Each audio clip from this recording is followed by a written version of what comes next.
warahmatullahi wabarakatuh. Perkenalkan, kami dari kelompok 11 akan mempresentasikan hasil pekerjaan kami yang berjudul Pasar Modal Syariah. Pertama-tama, saya akan memperkenalkan anggota kelompok saya, yaitu yang pertama ada saya sendiri, Diana Katika Dewi, dengan NIM A1 Channel 259. Yang kedua, ada Eka Octavia Putri dengan NIM A1 Channel 263. Selanjutnya ada Vina Dekantari dengan NIM 77. Dan yang terakhir ada Gusti Ayu Puji Susanti dengan NIM 83. Yang pertama, materi pertama ini ada pengertian pasar modal syariah. Pasar modal syariah, pasar dalam arti sempit adalah tempat para penjual dan pembeli bertemu untuk melakukan transaksi. Pembeli dan penjual langsung bertemu untuk melakukan transaksi dalam suatu tempat yang disebut dengan pasar. Pasar dalam arti luas merupakan tempat melakukan transaksi dan pembeli. Dalam pengertian ini, antara penjual dan pembeli tidak harus bertemu dalam suatu tempat secara langsung. Selanjutnya, pasar modal syariah. Pengertian pasar modal adalah suatu tempat bertemunya para penjual dan pembeli saham untuk melakukan suatu transaksi dalam rangka memperoleh modal. Penjual dalam pasar modal ialah suatu perusahaan yang membutuhkan modal emiten dengan cara menjual efek-efek. Pembeli atau investor adalah pihak yang ingin membeli modal pada perusahaan yang menurutnya akan mendatangkan keuntungan.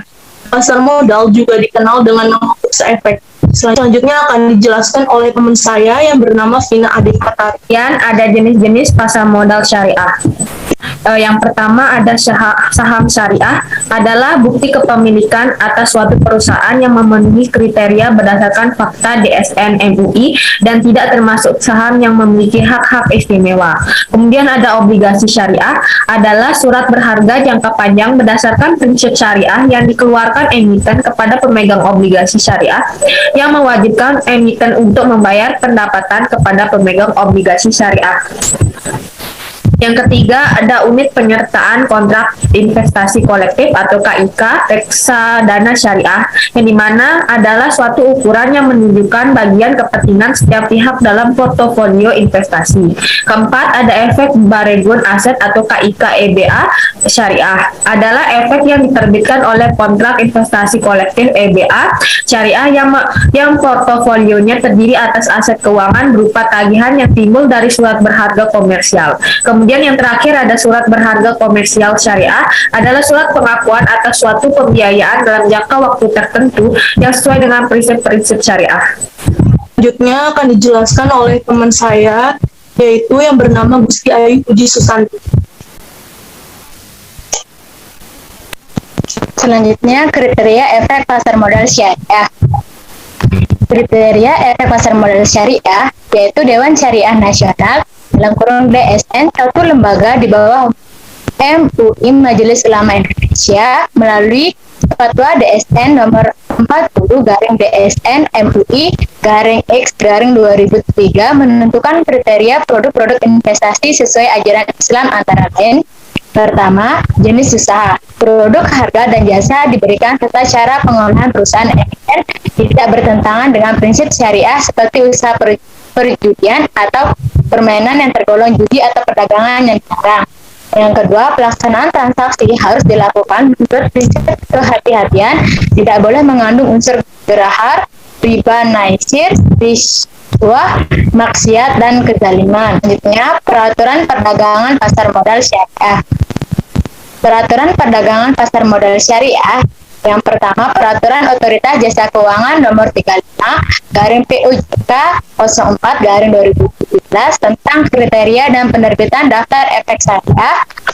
Yang kedua, Peraturan Otoritas Jasa Keuangan Nomor 17/PUJK 04/2015 tentang penerbitan persyaratan efek syariah berupa saham oleh emiten syariah atau perusahaan publik syariah. Yang ketiga, Peraturan Otoritas Jasa Keuangan Nomor 15/PUJK 04/2015 tentang penerapan prinsip syariah di pasar modal. Selanjutnya akan dijelaskan oleh teman saya yang bernama Eka Eka Octavia Putri. Materi pertama adalah mekanisme pasar modal syariah, yaitu penawaran umum atau public offering. Perusahaan menawarkan efek kepada masyarakat dengan cara melakukan penawaran umum. Penawaran umum ialah kegiatan penawaran efek yang dilakukan oleh emiten dalam wilayah Republik Indonesia dengan menggunakan media massa dan ditawarkan kepada masyarakat berdasarkan tata cara yang diatur dalam Undang-Undang Nomor 8 Tahun 1995 tentang pasar modal. Manfaat penawaran umum atau public offering. Yang pertama, emiten menjadi lebih dikenal masyarakat. Yang kedua, emiten dituntut untuk bekerja lebih profesional karena emiten mendapatkan pengawasan dari banyak pihak seperti analis, bursa efek, dan termasuk para pemegang saham. Yang ketiga, emiten memperoleh tambahan sumber pendanaan atau penambahan modal dari masyarakat. Penambahan modal itu biasanya digunakan untuk pembiayaan kegiatan operasional, pembayaran utang, pembelian barang modal, dan pendanaan modal kerja, serta akuisisi perusahaan. Selanjutnya adalah proses dari penawaran umum. Tahap pertama yaitu tahap persiapan. Tahap ini merupakan awal dalam mempersiapkan segala sesuatu yang berkaitan dengan proses penawaran umum. Hal yang pertama kali dilakukan oleh calon perusahaan tercatat ialah melakukan rapat pemegang saham untuk meminta persetujuan para pemegang saham dalam rangka penawaran umum saham. Setelah mendapat persetujuan, calon perusahaan yang sudah tercatat melakukan penunjukan terhadap lembaga dan profesi penunjuk pasar modal, antara lain penjamin emisi, terus kemudian akuntan publik, yang ketiga penilai independen, yang keempat konsultan hukum, yang kelima notaris, dan yang keenam biro administrasi efek. Tahap kedua adalah tahap pengajuan pernyataan pendaftaran. Dalam tahap ini, calon perusahaan tercatat melengkapi dokumen pendukung untuk menyampaikan pernyataan pendaftaran kepada OJK, sampai dengan OJK menyatakan bahwa pernyataan pendaftaran telah menjadi efektif. Tahap ketiga adalah tahap penawaran saham.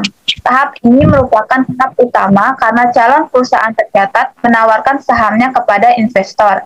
Investor boleh membeli saham melalui agen penjual yang telah ditunjuk. Masa penawaran umum berlaku minimal 1 hari kerja atau maksimal 5 hari kerja. Tahap terakhir atau tahap keempat adalah tahap pencatatan saham di Bursa Efek. Setelah selesai penjualan saham di pasar perdana, selanjutnya saham tersebut akan diperdagangkan di Bursa Efek Indonesia. Sekian dari kelompok kami, kurang lebihnya mohon maaf. Wassalamualaikum warahmatullahi wabarakatuh.